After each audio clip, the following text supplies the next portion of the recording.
How is surface area used in everyday life?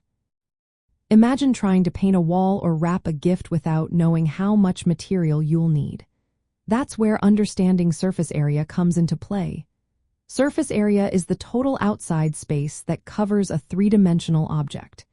It helps us figure out how much paint, wrapping paper, or material we need for different tasks. When you paint a room, knowing the surface area of the walls and ceiling tells you exactly how much paint to buy. For example, if a wall is 10 feet high and 20 feet long, its surface area is 200 square feet. This way, you avoid wasting paint or running out in the middle of your project. The same idea applies to decorating or wallpapering. Calculating the surface area of curved surfaces like domes or cylindrical tanks helps in planning how much paint or coating is needed. Packaging is another area where surface area is important. When designing boxes for products, companies aim to use the least amount of material while still protecting the item.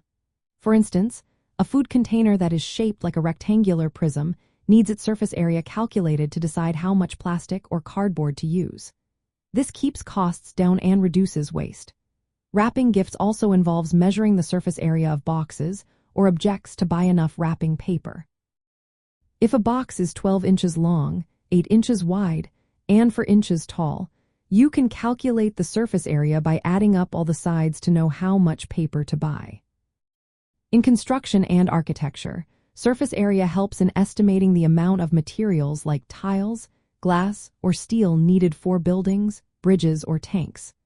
For example, building a cylindrical water tank requires calculating the surface area of the curved sides and the top to know how much metal or concrete is necessary. This ensures accurate budgeting and planning. Manufacturers use surface area calculations to optimize how much material they need. For example, designing a soda can involve calculating the surface area of the cylindrical body and the circular ends.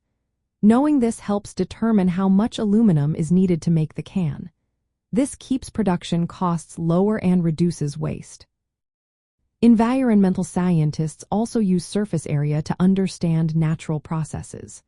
For example, measuring the surface area of leaves helps scientists study how much water or sunlight they absorb.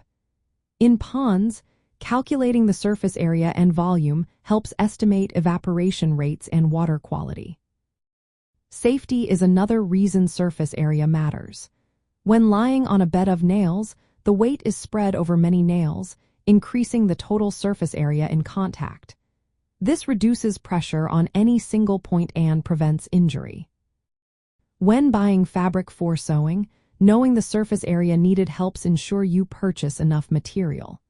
If you want to make a blanket, calculating the surface area of the fabric helps you buy just the right amount, avoiding waste. In summary, understanding surface area helps us in many everyday tasks.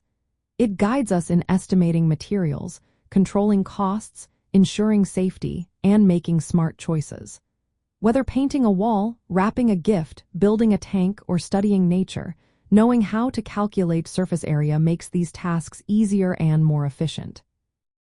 Recognizing how shapes like rectangles, cylinders, cones, and spheres work with their surface area formulas makes these calculations simple and useful in real life.